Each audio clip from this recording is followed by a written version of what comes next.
livro de Provérbios. Provérbios, para quem vai anotar, título desta mensagem: onde está minha confiança? Onde está a minha confiança?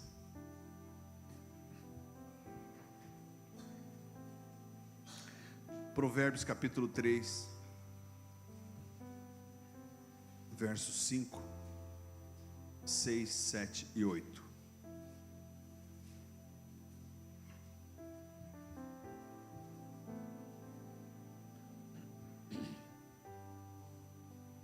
Confie no Senhor de todo o seu coração e não se apoie ou não se estribe no seu próprio entendimento.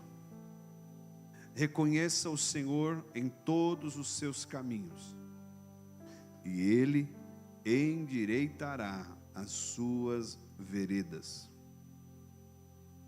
Não seja sábio aos seus próprios olhos. Tema o Senhor e evite o mal. Isso dará a você saúde ao corpo e vigor aos ossos. Quero repetir apenas o verso de número 5, muito conhecido. Confie no Senhor de todo o seu coração e não se apoie em seu próprio entendimento. Vá comigo para o livro de Gênesis. A palavra Gênesis significa início, princípio, começo. Capítulo de número 11.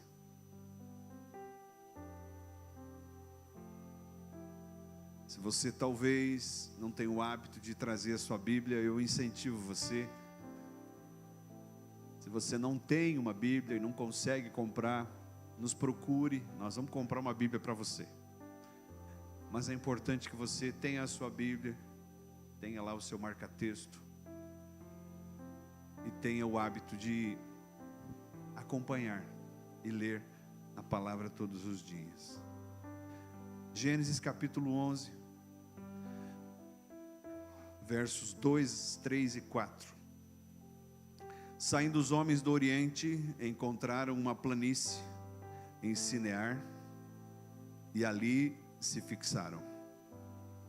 Disseram uns aos outros, fala comigo, disseram uns aos outros: vamos fazer tijolos e queimá-los bem. E usavam tijolos em lugar de pedras e piche em vez de argamassa. Depois disseram, fala comigo, depois disseram: vamos construir uma cidade com uma torre que alcance os céus. Assim o nosso nome será famoso e não seremos espalhados pela face da terra. E não seremos espalhados pela face da terra. Você pode fechar a sua Bíblia. Irmãos, hoje no Brasil nós comemoramos uma data chamada Dia da Independência. O que isso significa? Significa que mais ou menos 322 anos depois do descobrimento, lá em 1822, um remanescente da coroa de Portugal, que estava aqui para cuidar de tudo isso, se rebela. E o nome dele era Pedro, conhecido como Dom Pedro. Ele levanta a espada e diz: independência ou morte. E ele proclama a independência do Brasil diante de Portugal. Isso significa que a partir de 1822 ou 1830, mais ou menos, quando Portugal reconhece o Brasil como independente, o Brasil paga mais ou menos 2 bilhões de libras esterlinas da época e já sai endividado. Significa que a partir de 1822 o Brasil passa a ser uma nação independente. Fala comigo, independente. Mais tarde, em 1865, um marechal chamado Deodoro da Fonseca, lá no Rio de Janeiro, proclama a queda da monarquia e o surgimento de um regime de governo chamado República. Então o Brasil, em 1822, por meio de Dom Pedro I, lá nas margens do Rio Ipiranga, lá em São Paulo, o Brasil passa a ser independente. E em 1865, agora no Rio de Janeiro, por meio de Marechal Deodoro da Fonseca, o Brasil deixa de ser uma nação governada pela monarquia, cujo governo era hereditário, e passa a ser uma república, um regime de governo que os governantes eles são eleitos. Pastor, você veio aqui para dar um culto, falar da Bíblia ou para falar de história do Brasil? Os dois. Talvez até hoje você já tinha participado de muita aula de história. E talvez você lembra da sua professora de história, do seu professor, e fala assim, mas ele era um chato. Eu me lembro muito bem da minha professora de história. E se eu tivesse aproveitado mais as aulas dela, hoje eu seria bem melhor.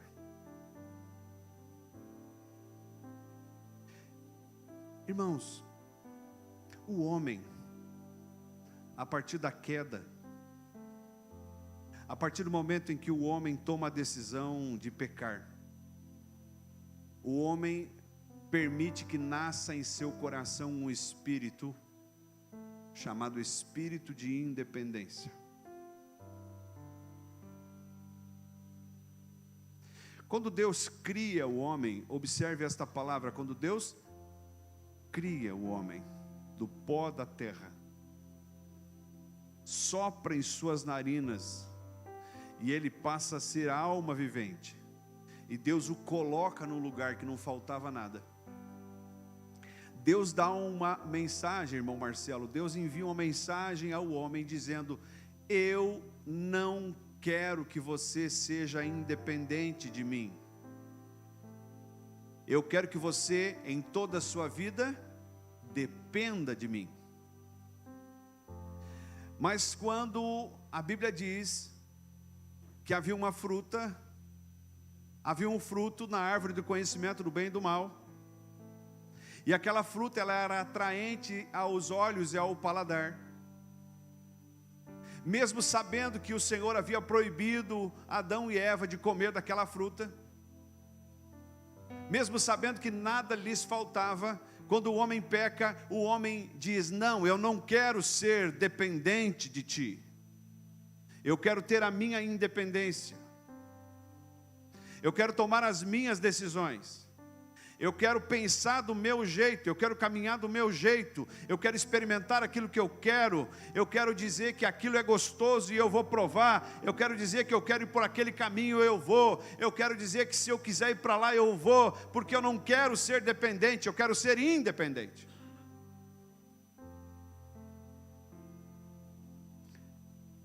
E foi exatamente ali, quando este espírito de independência toma conta do coração do homem, que todos os problemas começam.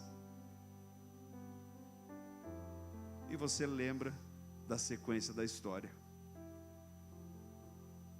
O que Deus diz ao homem sobre abrolhos, espinhos, sobre o suor do rosto. O que Deus diz à mulher sobre a submissão, sobre as dores, sobre a serpente. E a humanidade caminha, fala comigo, e a humanidade caminha, dominada, irmãos, por um espírito não de dependência, mas de independência.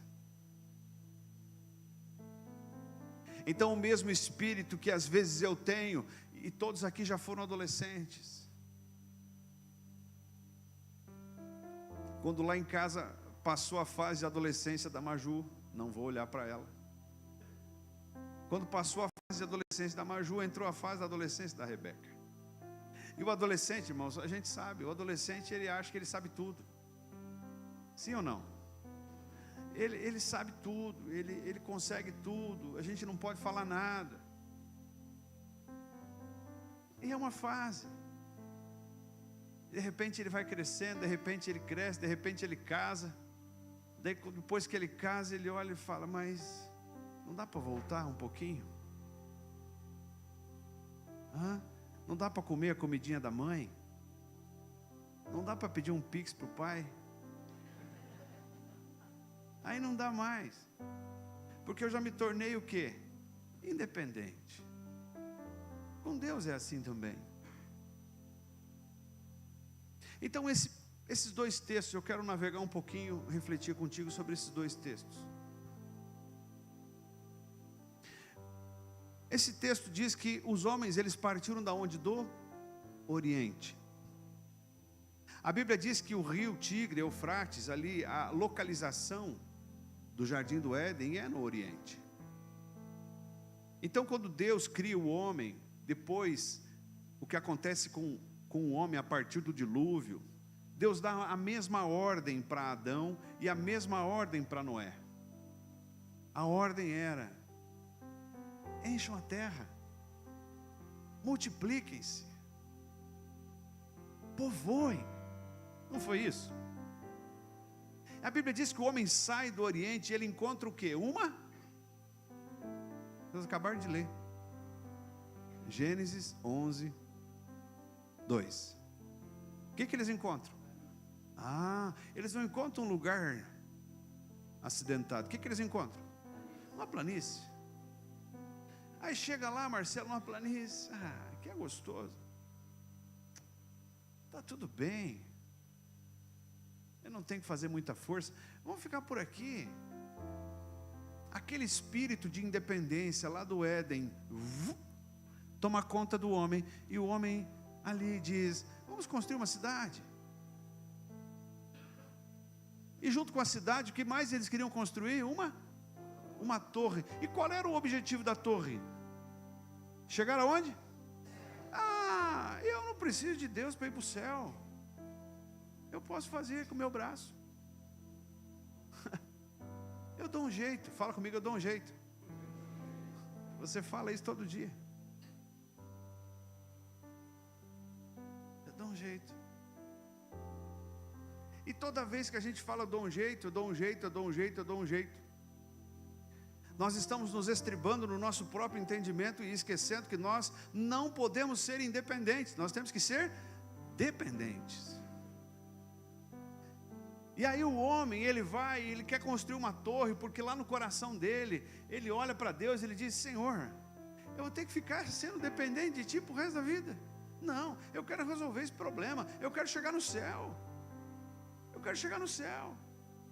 E aí a sequência, a gente não vai ler, não dá tempo. A sequência diz que Deus, opa, o que estão fazendo aí? E aí Deus vem, a Bíblia diz que Deus vem e confunde o que deles? A língua. Ou seja, eles começam a não se entender mais. E como eles não se entendiam mais, o que começa a acontecer com eles? Eles começam a se espalhar. Irmão, muitas vezes a confusão causada por Deus é boa para mim. Você lembra o que diz o profeta Ezequiel no capítulo de número 36? A Bíblia diz que havia um vale cheio de ossos. E de repente o Senhor diz ao profeta: profetiza sobre esses ossos. E esses ossos, eles ouviram a profecia. E qual era a profecia? A profecia era vida sobre os ossos. Fala comigo, vida sobre os ossos. E quando eu falo de ossos, irmão nego, quando eu falo de ossos, eu estou falando de coisa morta, de coisa podre, de coisa esquecida. E a Bíblia também diz que quando o profeta profetizou sobre aquilo que estava morto, houve um grande rebuliço. Fala comigo, rebuliço. Num primeiro momento, quando você fala a palavra rebuliço, essa palavra ela soa bem ou mal para você? Pois eu quero dizer para ti que tem muita coisa na tua vida que hoje só está alinhada porque Deus causou um rebuliço. Tem muita coisa que na tua vida hoje você só consegue entender porque lá atrás houve um rebuliço. vem Deus e confunde a língua deles, e houve um rebuliço, não entendiam mais nada, e aí sim o propósito inicial lá de Gênesis começa a se cumprir, depois de Noé, começa a se cumprir, eles começam a povoar a terra. A partir dali Deus estava dando um recado: eu quero ensinar a vocês que vocês não podem ser independentes, porque existem caminhos que ao homem parecem retos, mas ao final levam à perdição. Então todas as vezes que este espírito de independência toma conta de mim, eu ando por um caminho que aos meus olhos parecem retos, mas lá no final vão me levar à destruição. E a única forma às vezes de Deus me ensinar e dizer: não se faça independente, eu quero que você dependa de mim, não confie no teu braço, é causar um rebuliço. O livramento muitas vezes vem por meio do rebuliço. Se hoje talvez você vive uma vida diferente, se hoje talvez você está aqui sentado, vivo, é porque Deus gerou na tua vida um rebuliço, um desentendimento, algo que você não queria, e que você chorou várias vezes, que talvez você olhou e falou: Senhor, eu não estou me entendendo, eu não estou mais me entendendo com essa pessoa, eu não estou entendendo o que está acontecendo. Senhor, eu fiz planos e está dando tudo errado. Eles também fizeram, irmãos. Eles queriam construir uma torre, mas aquele não era o plano de Deus. Porque se eles terminam aquela obra, eles seriam grandes, eles seriam famosos, e isso estava no coração deles, é o que diz a palavra, é o que diz a Escritura. E se eu me torno famoso, se eu me torno grande, eu olho para Deus e falo: não preciso mais de ti. Eu não preciso mais de ti, porque agora eu sou independente. Eu não sou dependente. Isso é um problema nosso. Esse não é um problema do teu vizinho. Esse é um problema do homem. Veja, Salomão escreve. Salomão diz assim: confia no Senhor e não te estribes. Eu gosto dessa palavra. A palavra estribes dá origem à palavra estribo, ou estribo dá origem à palavra estribes. E um estribo é algo que está lá numa descida, numa escada, um apoio. E o texto vai dizer que eu devo confiar no Senhor e não me estribar, não me apoiar aonde? No meu próprio entendimento. E se eu tivesse que escrever de novo esse texto, falando a mesma coisa, eu diria assim: filho, não tenha medo de ser dependente, mas fuja da independência. Não tenha medo de declarar todos os dias que não é em você que você confia, mas é no Senhor.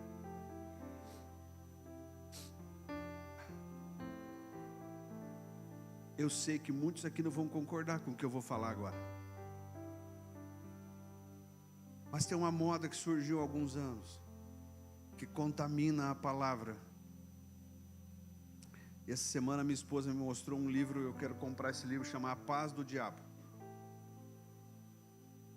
Veja, parece antagônico, né? Será que o diabo pode dar paz? Claro que não. Jesus diz: eu vos dou a minha paz e não vou lá dou como o mundo dá.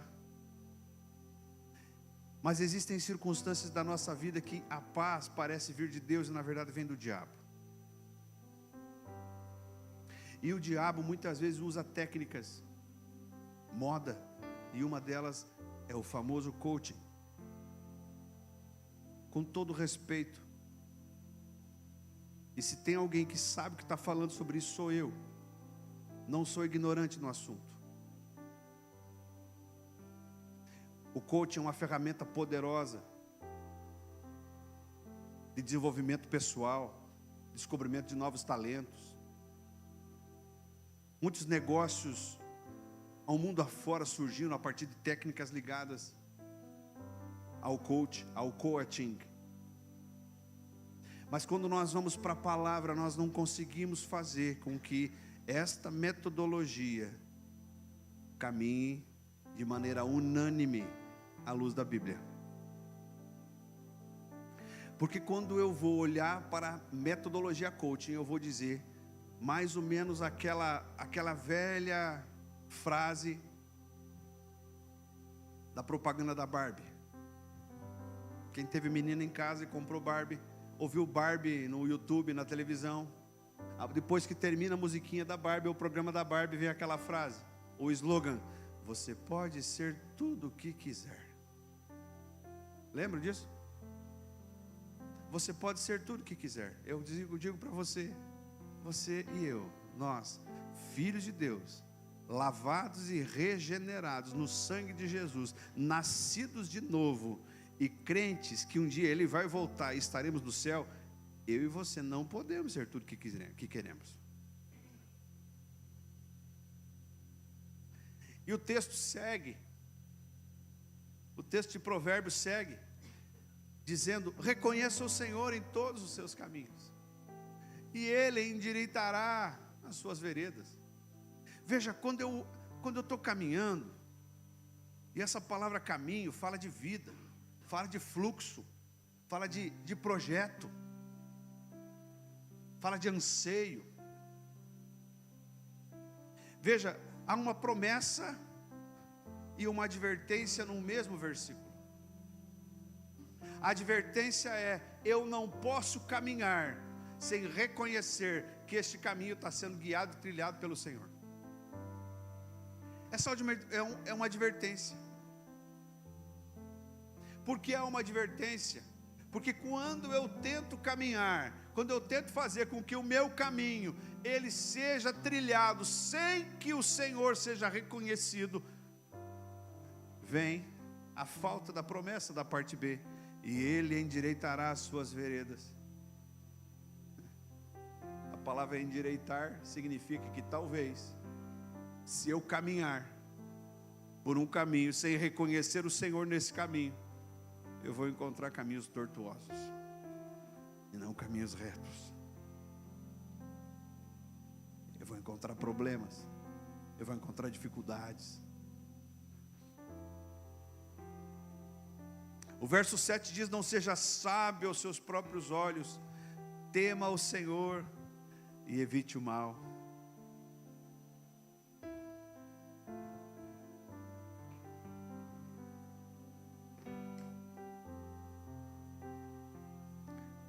Ser sábio aos próprios olhos é acreditar naquilo que eu enxergo,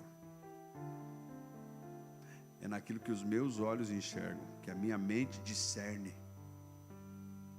Ser sábio aos próprios olhos é permitir que tome conta de mim o espírito de Tomé, repreendido por Jesus. Ser sábio aos próprios olhos é primeiro querer ver,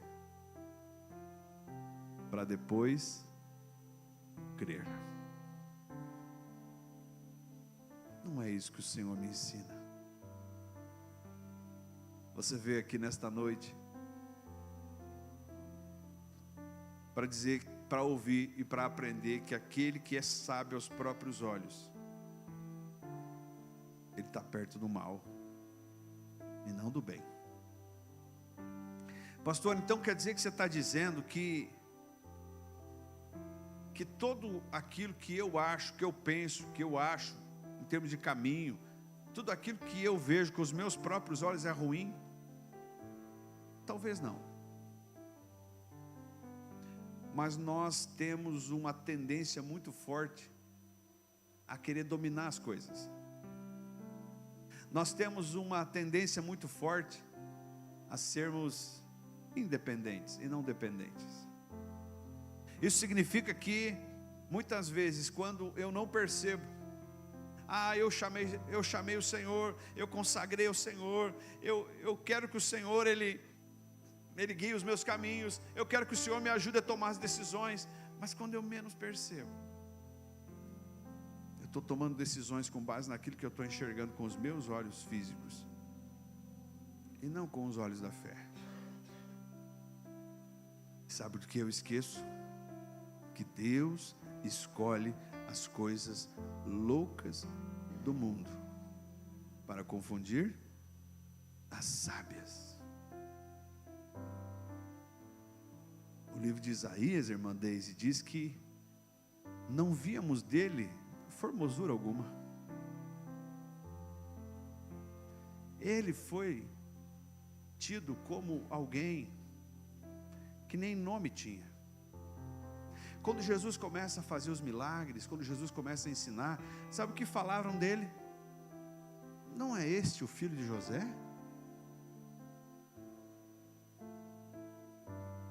Não estão entre nós a sua mãe e todos os seus irmãos? Quando Jesus foi crucificado, Pilatos, sem saber, mandou fazer uma placa e colocou na cruz. E nessa placa estava escrito: este é o rei dos judeus. Escárnio. O que colocaram na cabeça de Jesus? Uma coroa. E quem usa coroa? Rei. Mas que coroa Jesus usou? De ouro? Escárnio. Sabe por quê? Porque ele não tinha cara de rei. Quando Pedro puxa a espada e corta a orelha de Malco, ainda imperava no coração de Pedro a esperança de que Jesus seria o rei como era Herodes, como era César.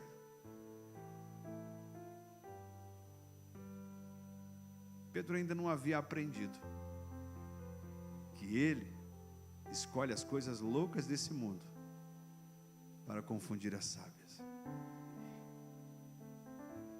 No coração de Pedro imperava a sensação: mas será? Quando João Batista foi preso, lá da prisão, antes de ser decapitado por Herodes, a pedido de Herodias, ele manda um recado para Jesus. E esse recado disse o seguinte: és tu mesmo? És tu mesmo que estávamos esperando? Ou devemos aguardar outro? Ele falou ou não falou?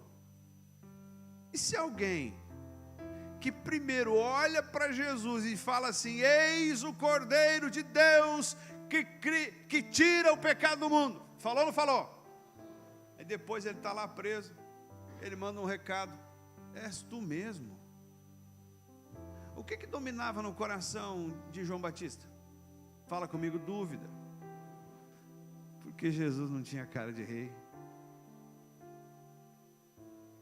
Quando João Batista começa a pregar no deserto, e os judeus saem e vão ao encontro dele, de que ele os chama? Raça de víboras. Por acaso acham que podem escapar da ira vindoura? Ira vindoura. Fala comigo: ira vindoura. João Batista estava dizendo para eles: está vindo um aí, mais poderoso do que eu. Eu não sou digno nem de amarrar a correia o cadarço da sua sandália. Sabe o que João Batista estava depositando em Jesus? A responsabilidade pela ira vindoura. João Batista não entendeu que a ira vindoura viria cheio de amor. João Batista não entendeu quando Jesus veio e fala: eu não vim para condenar o mundo, mas eu vim para salvar o mundo. Irmãos, as coisas espirituais precisam ser discernidas espiritualmente. Todas as vezes, guarde isso no teu espírito, todas as vezes que nós tentamos discernir as coisas espirituais pela lógica humana, nós não chegamos a conclusão nenhuma. É por isso que todas as vezes que eu e você insistimos em sermos independentes, nós fugimos do domínio do Espírito Santo. E sem perceber, nós começamos a permitir que no nosso coração surjam dúvidas. Dúvidas. Deus está nos levando a viver isso na pele. Neste tempo.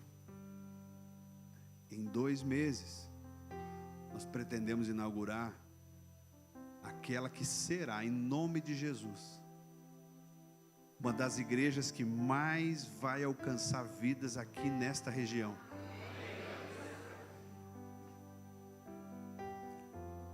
Talvez ali precisaremos, eu estimo, de 150, 170 mil reais. Nós não temos nem 15% desse dinheiro. Eu, como pastor, se coloca no meu lugar. Se o espírito que domina o meu coração fosse de independência,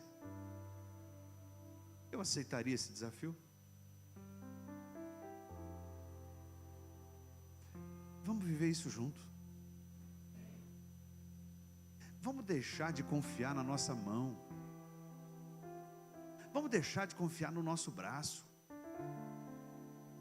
Vamos deixar de confiar na nossa capacidade, na nossa inteligência. Vamos confiar no Senhor. Porque todas as vezes que eu não caminho por esse fluxo, eu estou construindo uma torre. E todas as vezes que eu construo aquilo que Deus não mandou construir, Ele vem e confunde. Ele espalha. E sabe o que ficou lá? Ruína.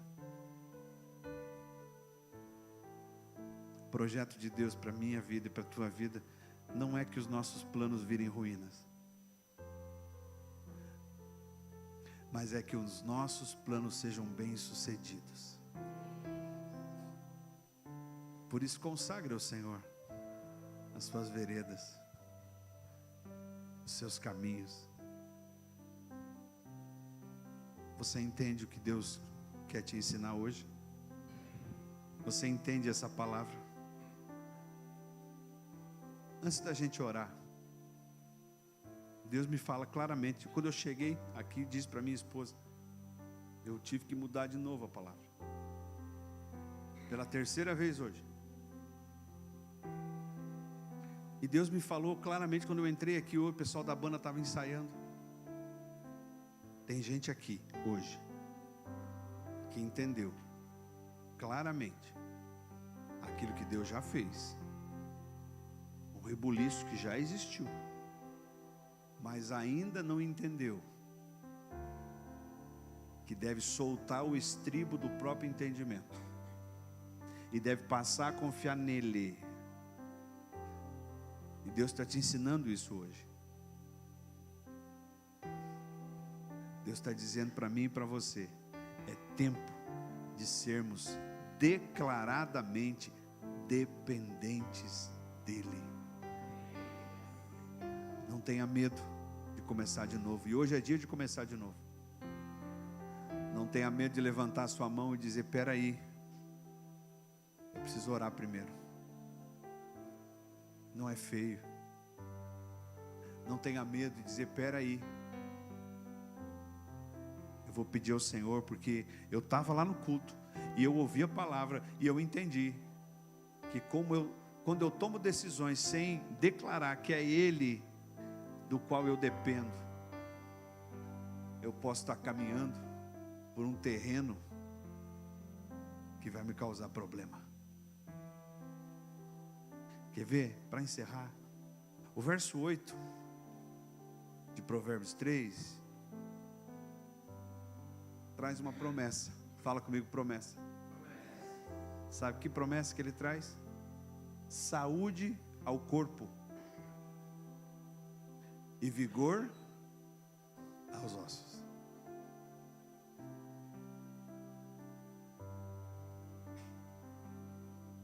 Pensa comigo. Aquele povo de Babel que foi espalhado, humilhado, saiu de lá com saúde, saiu de lá com vigor? Não. Irmãos, confiar no Senhor e não se apoiar no nosso próprio entendimento nos dá paz.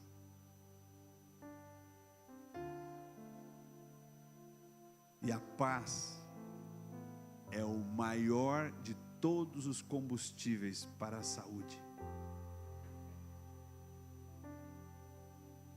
Muitas ou talvez todas as doenças, sejam elas físicas ou psicossomáticas, na sua grande maioria, são causadas por falta de paz. Vamos sair daqui entendendo que é nele que precisamos confiar. Amém? Você pode ficar em pé?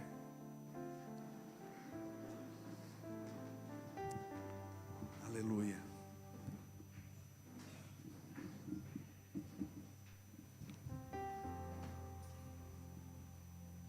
Eu quero te fazer uma pergunta. Quem é Jesus para você?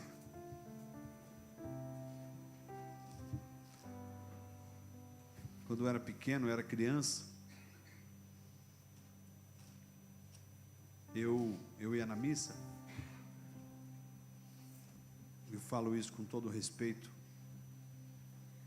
Eu ia na missa e na igreja aqui em Missal, ele tem eu acho que na maioria das igrejas católicas, tem uma cruz grande. E naquela cruz tem um corpo de gesso, ou de louça, não sei, de um homem ensanguentado, um homem morto, pregado. Vou falar aqui. Eu olhava para aquilo, irmãos, e a imagem de Jesus que eu tinha, eu cresci tendo essa imagem. Eu me lembro que na sexta-feira santa, meu pai e minha mãe me levavam, e aí tinha aquela fila, aí o ministro tirava um pouquinho, um pano roxo, e a gente beijava Jesus. E eu cresci olhando para Jesus e tendo pena de Jesus.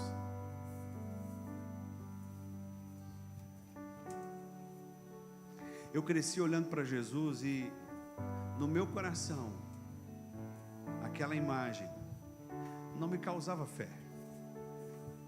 Aquela imagem, ela não gerou fé no meu coração, porque eu não conseguia acreditar que aquele que estava lá estava vivo.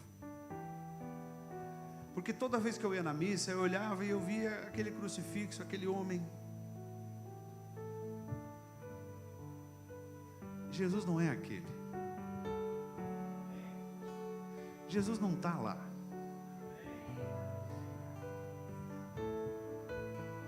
Jesus não está morto.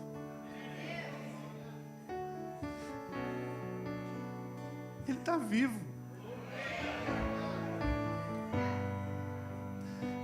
E eu preciso olhar para Ele. Só mais um pouquinho, olha aqui para mim. Quando eu perguntei, quem que é Jesus para você?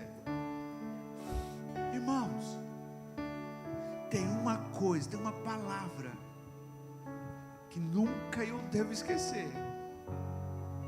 Jesus, antes ainda de ser o meu Salvador, é o meu Senhor.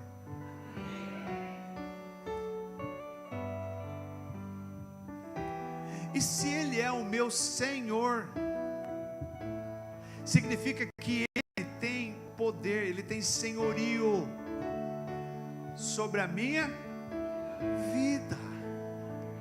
Então, se Ele está vivo e Ele é o meu Senhor, eu não posso ser independente. Eu tenho que olhar para Ele e falar: Jesus, o Senhor venceu a morte.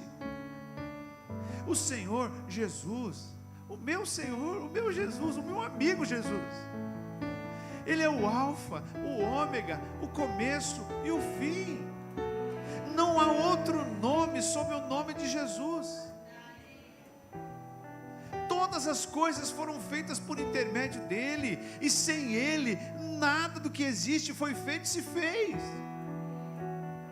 Este é o meu Senhor. E se Ele é o meu Senhor, eu tenho que olhar para Ele e falar: eu não quero ser independente, eu não quero confiar no meu braço. Evangelho de João, capítulo 3. Não precisa abrir a sua Bíblia. Você sabe que João, Evangelho de João, capítulo 3, fala de um homem chamado Nicodemos. Nicodemos, uma autoridade, foi falar com Jesus à noite, e Jesus olha para ele e fala: Nicodemos, necessário vos é nascer de novo. E ali naquela conversa, Nicodemos não entendendo nada, assim como eu e você às vezes não entendemos nada. Jesus fala uma frase, e eu estava aqui antes orando, Deus me deu essa frase, e ela faz sentido nesse momento em que precisamos viver um espírito de independência e não de dependência. Jesus olha para Nicodemos e diz assim, sobre o Espírito Santo, Ele diz: o vento sopra onde quer, você escuta, mas não pode dizer de onde vem nem para onde vai. Assim acontece com todos os nascidos do Espírito. Tem coisa que eu vou sentir, mas eu não sei como que chegou em mim, eu não sei como que começou, e sabe o que mais? Eu não sei para onde que vai. Eu só preciso confiar. Deixa o Espírito Santo conduzir a tua vida. Saia daqui hoje como um homem ou uma mulher renovados, e que o seu coração saia daquela porta. Se um dia o espírito de independência tomou conta de você, hoje tu vai embora dizendo: não, eu não sou homem nem mulher para confiar no meu próprio entendimento. Eu vou confiar no Senhor, porque Ele vai garantir o meu caminho, Ele vai garantir saúde para a minha vida, Ele vai garantir vigor. Amém?